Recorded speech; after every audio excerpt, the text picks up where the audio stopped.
En el programa de hoy nos trasladaremos hasta el siglo XV recorriendo las salas y pasillos de este castillo medieval.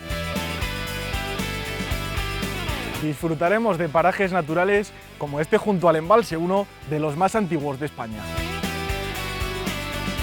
Y para recuperar fuerzas pararemos en uno de los pocos lugares de la provincia de Soria donde se puede disfrutar de un auténtico té moruno acompañado de estas pastas típicas. Esto y mucho más hacen de este pueblo uno de los más bonitos de España. Hoy en Qué Vida, Monteagudo de las Vicarías.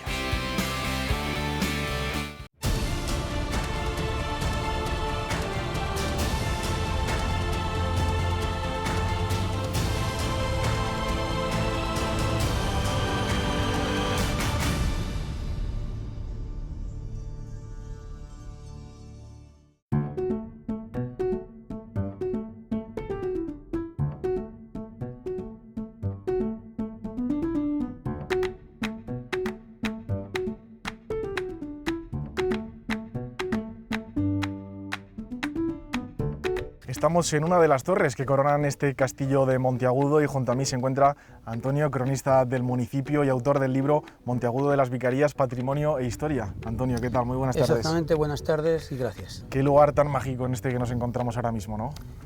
Ciertamente es un lugar mágico por la historia, fundamentalmente, y por la riqueza que encierra el patrimonio y especialmente el lugar en que nos encontramos, esta fortaleza, este castillo, que tiene, o que es, uno de los lugares emblemáticos de la raya de la frontera con Aragón y que tiene todas las partes que puede tener una fortaleza o castillo. Una puerta principal con la firma, es una metáfora lo de la firma, el escudo de los Mendoza, otra puerta falsa, una poterna, un adarve o camino de ronda, todavía se puede discurrir por él, las torres con su doble especificidad, unas que son habitables y otras que son arquitectónicas y de sustentación de los paramentos, un patio de armas muy extenso y además con una forma pentagonal. En un acontecimiento histórico importante, en los dos reinos de Castilla y Aragón, se produce el Tratado de 1291. El rey de Aragón, Jaime II, pacta con Sancho IV, el de Castilla, pactan paces y las pactan precisamente en este pueblo que es emblema de confraternización, de paz y de unión entre los dos reinos. Luego acabará no tan bien como en principio se había pensado. Se supone que esta parte fuera la más antigua y sobre esta parte montan el resto del castillo, de tal forma que la torre hexagonal octogonal, esta torre en un origen fuera atalaya y unieran este paramento con la atalaya y sobre la muralla que hay en el vergel levantaran el resto del castillo. En cualquier caso, este paramento, que consideramos que era de los más antiguos, abren una puerta que va a comunicar con la iglesia. Es el punto de unión entre la nobleza y la iglesia en la Edad Media. Por aquí se supone que pasaban los condes a oír misa desde el castillo, desde el palacio, a la iglesia.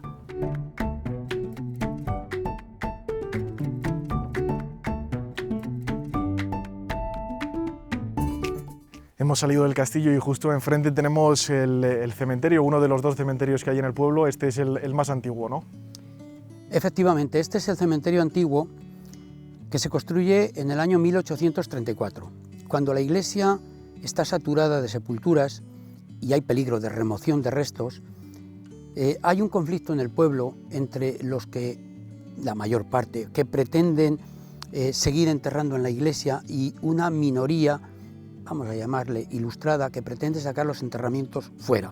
En el año 1834 se decide finalmente que los enterramientos salgan de las iglesias. En ese momento es cuando se decide construir el cementerio que tenemos delante de nosotros.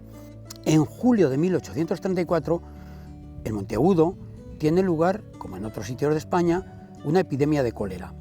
Aquí están enterrados, yacen los 286 difuntos de la epidemia de cólera en el año 1885. En consecuencia, la habilidad de aquel alcalde en aquel momento decide, por razones de higiene, clausurar este cementerio y abrir uno nuevo, que es el que actualmente está en vigor. Estamos en la entrada principal del castillo, la entrada principal que da acceso a una plaza, que podríamos decir que es una plaza de armas, con los tres elementos principales que debería de tener, o que tenían todas las puertas de las fortalezas o de los castillos. En este caso, es una puerta de entrada con suficiente luz como para que puedan entrar al menos 2 caballos, con arco apuntado, gótico. La defiende unos matacanes de bella arquitectura y con la firma de los titulares. La titularidad está en los Mendoza, con el escudo. Las cadenas del lado izquierdo, las cadenas que corresponden a los Mendoza, y en el lado derecho las 2 torres y el especie de león rampante que corresponde a los Enríquez. En la parte superior, la Cruz de Jerusalén, orlada, es una especie de homenaje, de emblema que le dan a los Mendozas en la batalla de las Navas de Tolosa, 1212.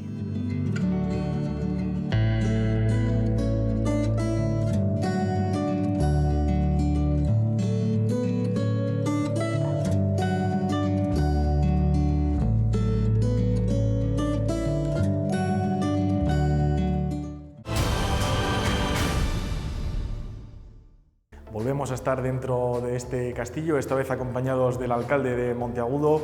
Carlos, ¿qué tal? Muy buenas tardes. Hola, buenas tardes. Estamos en un espacio muy particular dentro del castillo, ¿no? Explícanos un poquito en qué consiste. Bueno, pues lo que hemos hecho ha sido que las zonas de arriba del castillo, lo que hemos hecho ha sido colocar una serie de exposiciones de arte contemporáneo, que nos lo ha podido facilitar la empresa Asociación Armazón y su directora Margarita Suar, en que hemos realizado un convenio de las dos partes, en las cuales ella es la directora de este Museo Castillo de Monteagudo de las Vicarías.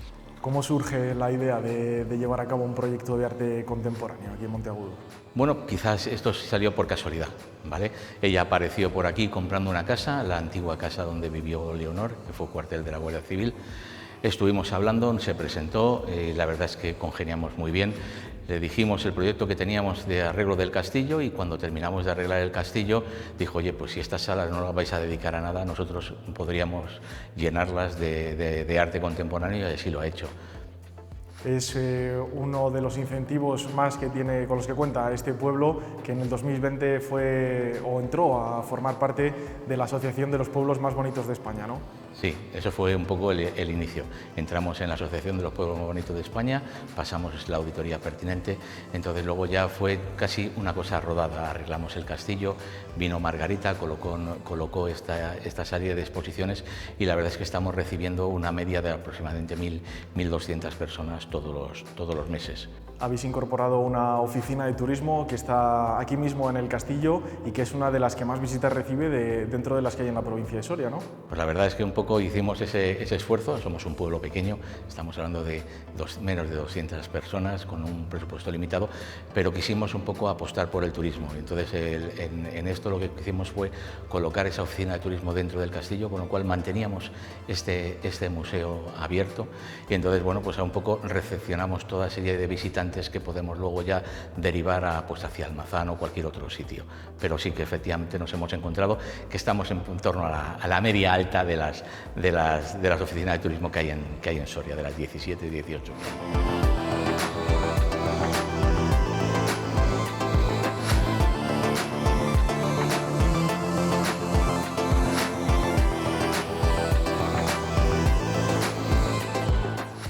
Volvemos a encontrarnos con Antonio, esta vez en uno de los paisajes naturales más bellos de la comarca. Estamos en el embalse de Monteagudo, uno de los más antiguos de toda España, ¿no?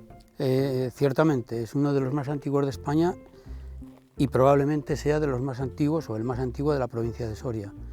Su origen data de finales del 19, 1878, con la iniciativa de varios vecinos de Monteagudo, entre ellos el médico, don Manuel Alonso Maza, y el sacerdote, don Lucas Chamarrutí Utrilla, seguido de otros 5 o 6 vecinos del pueblo, deciden emprender esta aventura, construir un pantano en una laguna de aguas freáticas, con el objetivo de dar riego a una superficie inicialmente de unas 390 hectáreas y posteriormente en una segunda fase la amplían a unas 600 hectáreas. El pueblo en el año 1925, principalmente por iniciativa de un alcalde, deciden comprar el pantano. Sin embargo, ese canal no traía suficiente agua como para llenar el pantano, pero al mismo tiempo el agua que se distribuía era muy cara, los vecinos no podían pagarla. En consecuencia, se decide captar las aguas en una cota elevada, en un paraje que se llama Valdeabejar, represar las aguas y por un canal alimentador llenar el pantano. Con ayuda del Estado, en 1957, este proyecto se lleva a término. De modo que, a partir de aquel momento, y en una situación muy delicada para España, que económicamente necesitaba remolacha y azúcar, este pueblo, no digo que explosione, pero este pueblo recibe un aporte económico muy importante, porque siembra remolacha, puede vender la remolacha, y eso supone una inyección económica para las familias tremendamente importante. En consecuencia, yo creo que esa es la raíz del pantano, la raíz del pantano, del aporte económico del pantano. El pantano pasa a poder del Estado y el Estado decide ampliarlo, renovarlo, remozarlo y hacer unas instalaciones nuevas. De modo que no solo las instalaciones del vaso, sino también la canalización. Y a partir de estos momentos se da aguas también, que ya la tenían antes, al pueblo de Pozuel y al pueblo de Monreal. Este es un punto clave dentro del municipio, no solo por la belleza, que es evidente, como pueden ver todos nuestros espectadores, sino por la cantidad de especies, especialmente de aves, valga la redundancia, que hay en esta zona y que les ha valido pues este reconocimiento de zona de especial protección, ¿no?, para las aves. Es probable que esto en algún momento se empiece a conocer y se empiece a reconocer como un paraje natural de los más bonitos de la provincia de Soria, por el aspecto lúdico de pescar. Pero también veo yo últimamente que viene bastante turismo para caminar, para andar o simplemente por el deleite del paisaje, de la observación, del pantano, de las aguas, de la tranquilidad, del sosiego, del relax.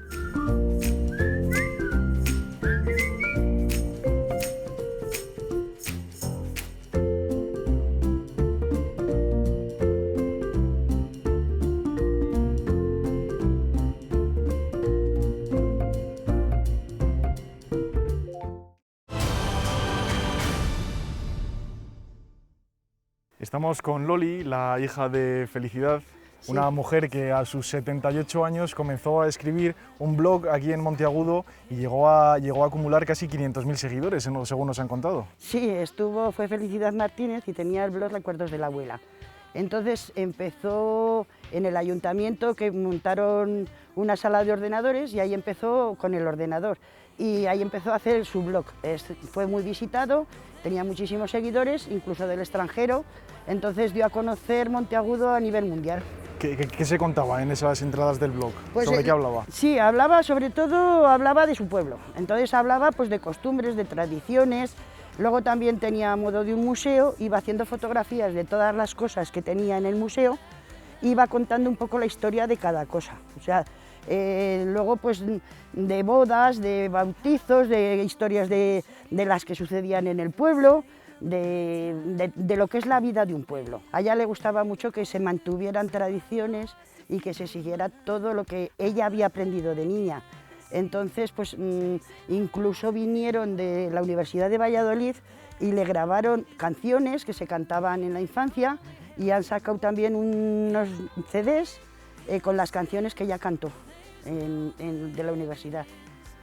Y Loli, nos contabas antes de comenzar esta entrevista que desde aquí podemos ver un par de lugares muy característicos del pueblo, ¿no?, como es el manantial, por ejemplo. Sí, ahí abajo está el manantial de la Virgen del Manantial, que se ha abastecido de agua durante toda la vida el pueblo.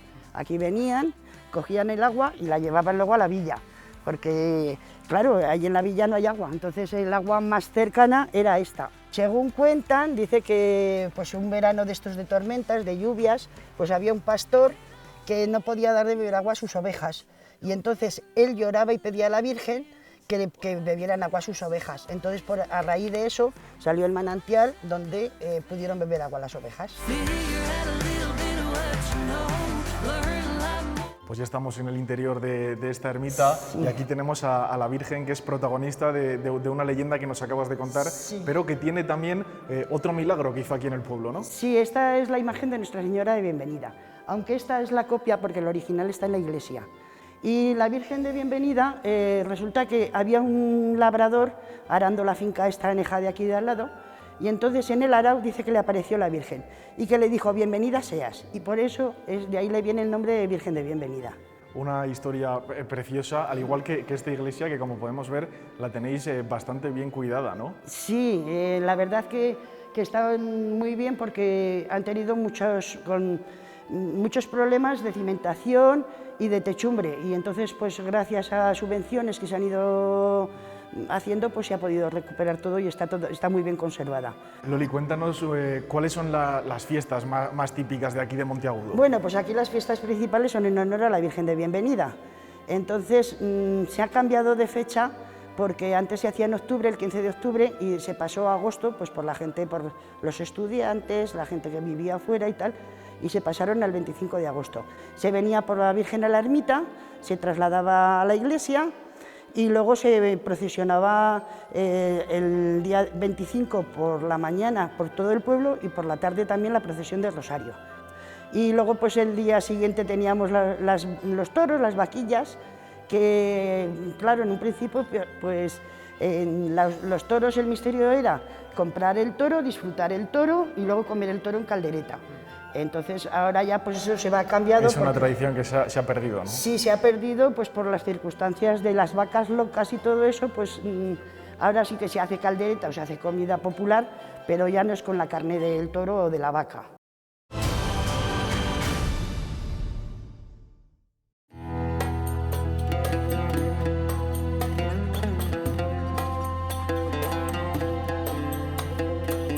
Después de conocer el castillo medieval y el embalse de Monteagudo, es hora de tomarse un descanso y para ello nos hemos acercado hasta la tetería Saminá, uno de los pocos lugares en la provincia de Soria donde uno puede disfrutar de un auténtico té moruno. Así que vamos para adentro, que nos están esperando. Gonzalo, ¿qué tal? ¿Cómo estamos? ¿Qué tal? ¿Cómo estás? Oye, desde que estaba preparando el programa, todo el mundo me ha dicho que tenía que pasarme por esta tetería. En el poco tiempo que lleváis ya habéis conseguido, desde luego, asentaros en el pueblo, ¿no? Sin duda, es verdad. Cuéntanos un poco la historia tan curiosa que hay detrás de este lugar. Bueno, esto la verdad que es una historia de pasión, de ilusión, de pasión por el pueblo, de también pasión por las personas y de una enorme ilusión que siempre me ha caracterizado en todo lo que he hecho. Yo soy ingeniero de profesión, tuve mi empresa, bueno, la verdad es que me fue muy bien y una multinacional pues, me la compró hace unos años. Con la pandemia me vine para acá, a Monteagudo, acudí a un cursillo de informática en el ayuntamiento para hacer bulto y ahí la verdad es que me quedé prendado de dos niños, Aya y Ryan, la viveza que tenían, el respeto a su madre, ese afán por aprender, compartiendo ordenador con una chica, y yo la verdad es que no los conocía de nada.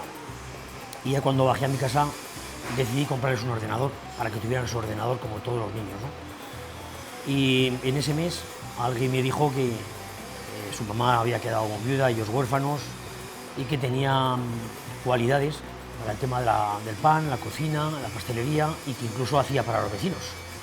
A final de octubre fuimos a París, mi mujer y yo, a ver a nuestra hija Andrea, y el último día de estar allí entré en una pastelería marroquí. Y al salir me vino la idea a la cabeza.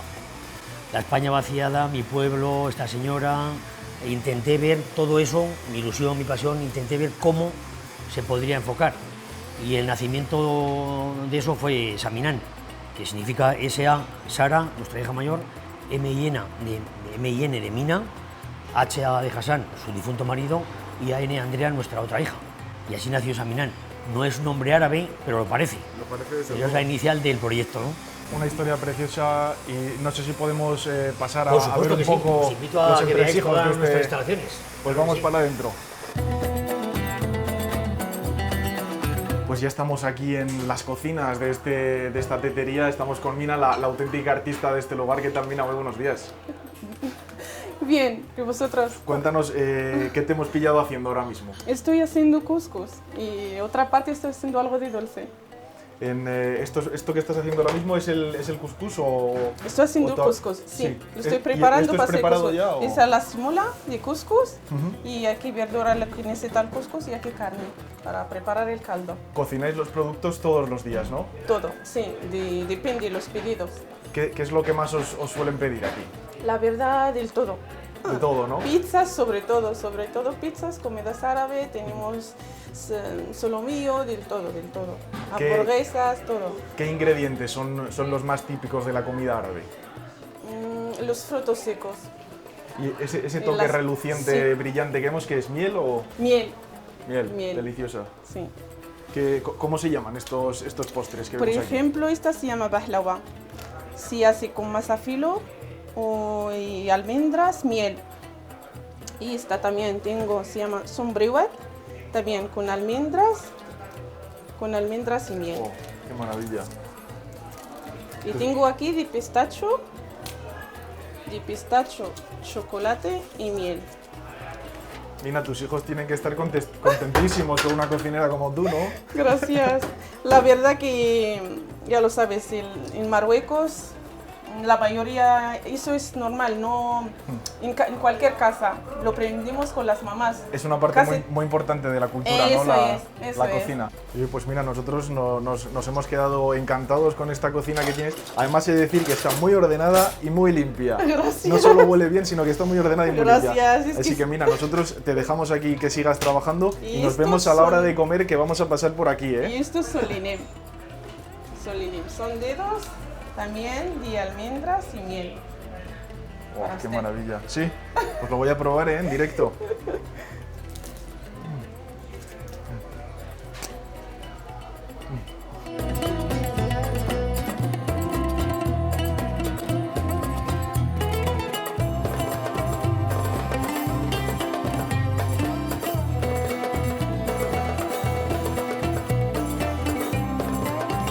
Desde luego que este es un local único en medio de la provincia de Soria, no creo que haya muchos lugares como este, ¿no? Yo creo que no, incluso a muchos kilómetros a la redonda, según nos dicen y según podemos ver. ¿Notáis que viene mucho la gente? Muchísimo. Hemos tenido un verano extraordinario, pasa mucha gente por aquí, paran, la gente que viene a ver el pueblo, Castillo, la comarca reacciona muy bien y por supuesto el pueblo.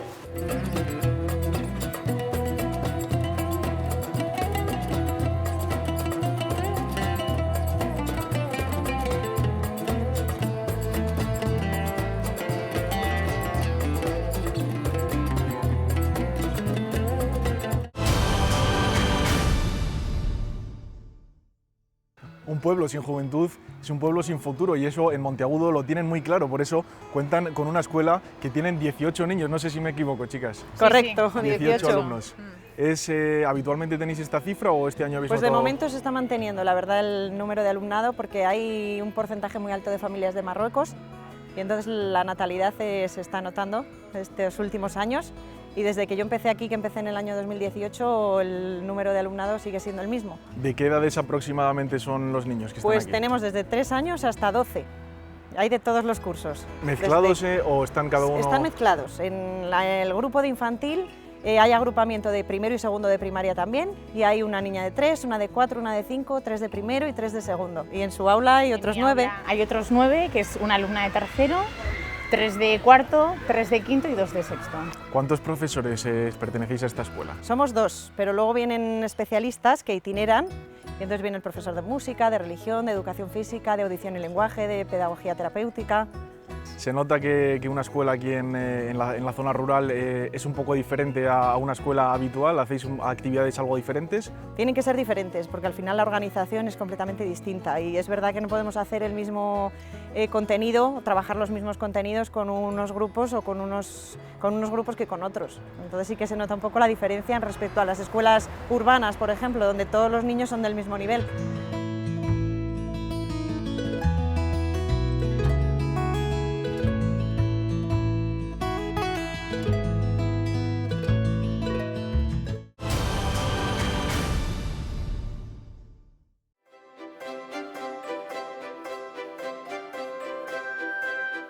Desde 2020 Monteagudo es uno de los pueblos más bonitos de España y esto es gracias a lugares como este en el que nos encontramos, ¿no, Marifé? La iglesia de Nuestra Señora de la Muela. Sí. Cuéntanos, usted es la encargada de enseñar un poquito este lugar a los visitantes, ¿no? Sí, sí. Ahora, ¿dónde estamos, por ejemplo? Pues estamos ante el retablo, que es renacentista barroco, autor reconocido, hemos dicho, policromía y escultura, que son Pineda y Quintana, son los autores del retablo. Esto es la visitación de su prima Santa Isabel.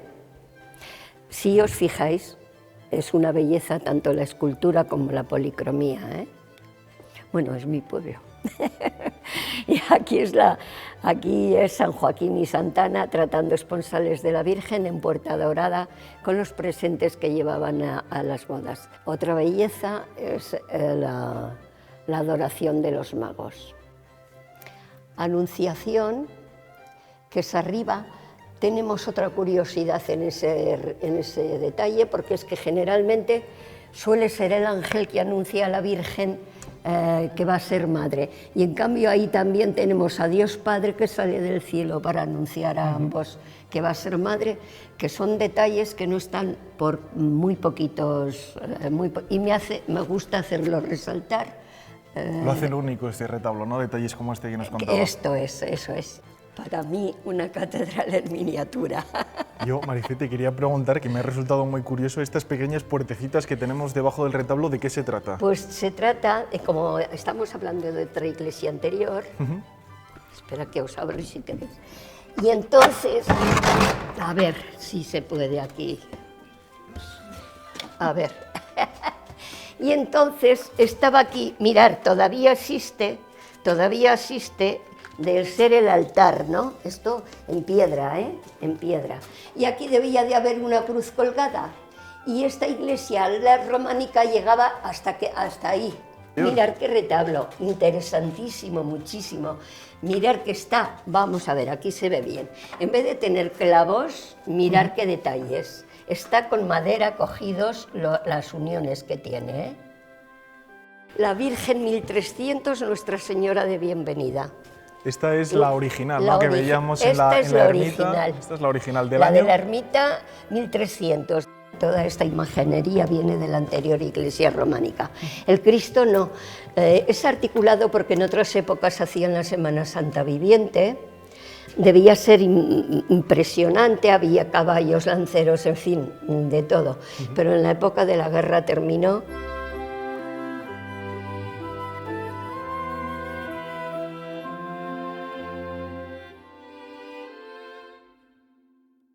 Esto nos lo estábamos reservando para el final, ¿no? Santiago en la batalla de Clavijo fue decapitado en Jerusalén, viene por mar a tierras de Compostela. San Roque, la Virgen con San Juanito, ambos niños, aquella es preciosa, además aquella cara que lo pone aquí, Capilla Humilladero, año del Señor del 1522. El Cristo, toda una pieza. Tiene que ser transición, porque por el ropaje que lleva tan largo, que es como si fuese el románico, pero tendría que tener 4 clavos, tiene 3, luego queremos que esté en una transición.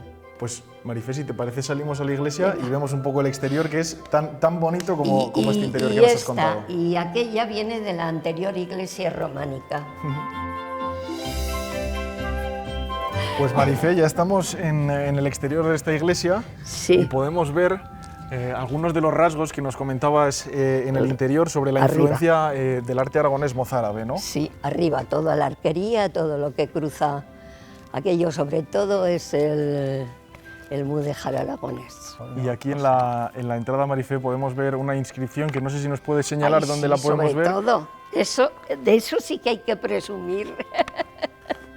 Construida en Monteagudo de las Vicarías por Felipe de Miguel, año 1890. Ya sabéis que en todas las iglesias solía haber de los caídos en la guerra. Ahí había pintada una cruz y por esos nombres de alguno de los caídos de la guerra. Pero cuando hará 50 o 60 años que sacaron la piedra, que estaba toda por el cólera, estaba todo, como hemos visto, paredes enyesadas y lucidas, para sanear. Pues Marifé, muchísimas Tenemos- gracias por habernos enseñado tenemos esta mucha iglesia historia en maravillosa. Se nota Monteagudo. que se la conoce a la perfección, que se la ha Bueno. enseñado ya a mucha gente. Bueno, tengo pasión. Eso se nota, Marifé, Se eso se nota. nota. Y nosotros te agradecemos que nos hayas enseñado esta iglesia, así que muchísimas gracias. A ustedes.